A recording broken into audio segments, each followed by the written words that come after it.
மனிதனின் பலவீனம் மறைக்கப்படுவதில்லை. ரெபெக்காளின் சகோதரனாகிய லாபான் அரமேயம் பேசியவன், ஆனால் யாக்கோபு எபிரேயம் பேசினான். லேயாள் இருக்கும் போதே யாக்கோபு ராகேலை திருமணம் செய்து கொண்டான். லேயாள் அற்பமாய் எண்ணப்பட்டாள் என்றும் அவளுடைய கண்கள் கூச்ச பார்வையாய் இருந்தது என்றும் ஆதியாகமம் 29:17-31 கூறுகிறது. அவள் தனக்கு நேர்ந்ததை குறித்து நிறைய அழுதிருக்க வேண்டும். நிராகரிக்கப்பட்ட மனைவியாக தொடர்ந்து வாழ்வது கடினம்.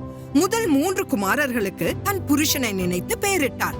ஆனால் அவளுக்கு 4வது குமாரன் பிறந்த போதுதான் தேவனை நோக்கி, இப்பொழுது கர்த்தரை துதிப்பேன் என்று சொல்லி யூதா என்று பெயரிட்டாள். இதுவே தாவீதின் வம்சமும் இயேசுவின் வம்சமும் ஆகும். தேவன் எல்லாவற்றையும் பார்க்கிறவர். ராகேல் அதிக காலம் வாழவில்லை என்பதையும், யாக்கோபின் சகோதரனான ஏசா ஒரு பிசாசை போல அவனை கவனித்துக் கொண்டே இருந்தான் என்பதையும் நினைத்துக் கொள்ளுங்கள். பரிசுத்த ஆவியும் தீய ஆவிகளும் எல்லாவற்றையும் பார்க்கின்றன.